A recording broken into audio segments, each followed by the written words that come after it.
Hello, new Fujifilm users. Even though I'm showing you this on the GFX 100, the exact same settings and parameters apply for the XH1, XT30, XT3, so on and so forth. Let's go to shooting settings.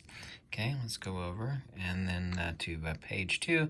We'll look at two important things here that a lot of people fail to take very important notice of: shutter type and IS mode. I was recently at a Fujifilm outdoor shoot, and I still encounter this all the time, including an email.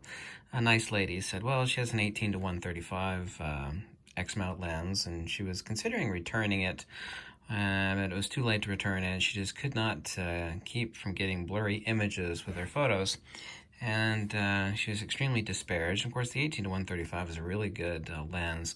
What people will do is that they don't realize this. And let's look at IS mode first here. Right now we're on shooting only. Off is kind of self-explanatory. Continuous, of course, means that you have continuous image stabilization. If you have a IBIS sensor inside your XH1, this is applicable. Or if you have optical image stabilization, this is also applicable. In the case of camera and lens system, where there is both OIS and IBIS, in-body image stabilization, the two work in conjunction with one another, but the important point being, shooting only is where the image stabilization engages at the last possible second before taking the shot. Continuous is self-explanatory. It's constantly engaging.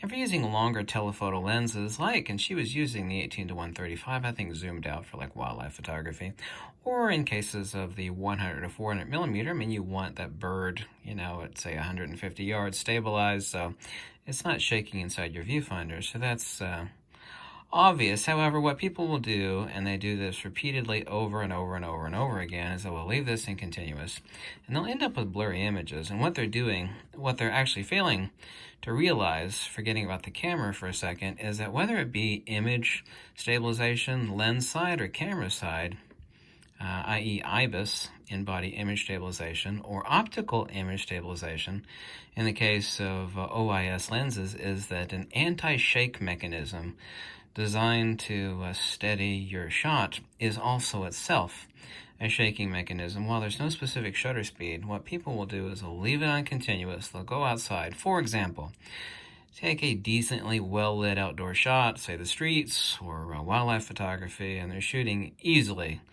100% of the time above 1/250th of a second, usually like 1/1000th, 1/500th of a second. And they love the continuously stabilized image. This is all well and fine, but you should not be using that at those shutter speeds. The anti-shake mechanism is itself a shake mechanism, because shake, and this is going to sound redundant, but it's very important, shake is shake is shake is shake. Okay? The mechanism designed to eliminate out shake is itself also a shaking mechanism. Right? Let's repeat that again because it's so incredibly important. And Fujifilm does not list this in any user manual for any of its XT2, XT3, XH1, GFX 100. They don't list this important information. Yes, that the mechanism used to eliminate out shake is itself a shaking mechanism. So stick that in shooting only. Okay? Right. Shooting only, or preferably off.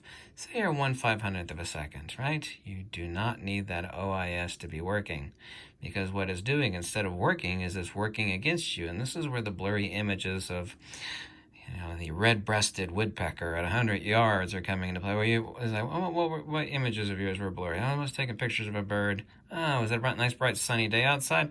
Why, yes, it was. How did you know that? Well, just a guess. Were you probably above 1/250? But a lot of the images were 1,000, 1/500. Well, that's the problem. Take it out of continuous.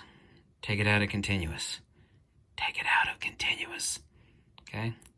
I think I've said enough about that. Just remember, importantly, that the anti-shake mechanism is itself a shaking mechanism and is not designed to be employed at higher shutter speeds. This is the takeaway from this. Yes? Now let's go up here to shutter type. This is also applicable to XT30, XT3, XT2, XH1, yada, yada, yada. Okay, I usually keep mine, and this is just personal preference, an electronic front curtain plus electronic, and it tells you right here below, very helpful and handy from Fujifilm, is that electronic front curtain. Your shutter mechanism actually has two curtains, just like a curtain in a movie theater. There's a curtain on the left and a curtain on the right. Back in the day, they actually used to open and close. They don't do that anymore. But electronic front curtain is exactly like it sounds. Instead of dropping a mechanical, actual curtain for the first portion of the shot, it is actually doing a scan of the sensor, and then the second curtain, a real physical curtain, is dropping after that. Now you can do flash photography with this, and I'll tell you right down here that EF works until 1/2050th of a second. You see, well, this is all well and fine. The serious issue comes into play. Let's just put it this really short. If you're going to do any flash photography, take it the hell out of any of these and go up to mechanical shutter. Why? You just got done saying that electronic front curtain works for flash photography. Yes, it does, but what it does is it introduces randomly, sporadically, and unbeknownst intervals, really nasty flash artifacts and bokeh artifacts. You can't predict them because it is a super time critical sync issue, and you just end up with these. You look at the shots like, oh, that's nice. Whoa, what happened there? Make it simple. If you're doing any flash photography, just drop it in a mechanical shutter. Electronic shutter, of course, you can't do flash photography. I think everybody here knows, even if they're new to Fujifilm, what electronic shutter is. Electronic front curtain shutter, I just got done explaining. This is where the first mechanical shutter is not employed. Now, this is wonderful if you're shooting below basically 1/1000th of a second, or 1/12th. To tell you that electronic front curtain works all the way up to 1/1250th of a second. It's wonderful, and especially in medium format. That's why in this GFX 100, but I mean, shutter shock is an issue for all cameras, but especially especially so for medium format, because those shutter curtains are huge, and they impart a significant shock to the camera, and this causes blurry images. If you're actually doing any sort of ambient light photography, non-flash photography, leave it in. A lot of people just leave it mechanical shutter all the damn time. That's all well and fine. It's like, well, my camera has IBIS. This is also true, but let me point out something to you. On XH1 owners and Fujifilm GFX 100 owners, you can actually add to the great benefit of the IBIS by shooting in ambient lighting, non-flash photography in electronic front curtain, because it eliminates out a significant portion of shutter shock. So say you're getting decent shots at 1/60th of a second, handheld ambient. You want to make it better, stick an electronic front curtain, so you're imparting a lot less shock to the shutter duration time for the capture of the shot that's being taken. And like I said, if you're going to do any flash photography, just drop it in a mechanical shutter. So this is what electronic front curtain is. This is another option where mechanical shutter works to 1/4000th, and say you're shooting wide open, at f1.2 out in bright sunlight, and you want to get that fantastic background bokeh on a headshot. This is where electronic shutter will kick in at 1/4000th and higher. But I leave it here most of the time. I really have only two positions that I'll use this in: here or mechanical shutter for flash photography. So everything here for flash photography, you want to keep it simple. And if it's not flash photography, I leave it here. This is where you get the most benefit. EF plus E is what Fujifilm calls it.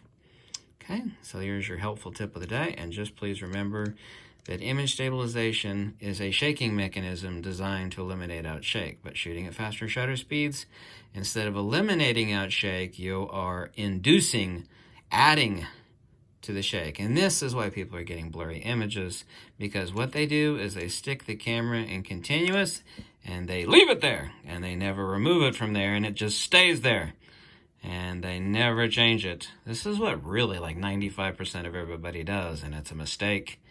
It's absolutely a mistake. Yes, absolutely, undeniably, unequivocally a mistake. Thank you so much for watching. I hope you like these videos and they can be helpful for you, and you have a wonderful rest of your day.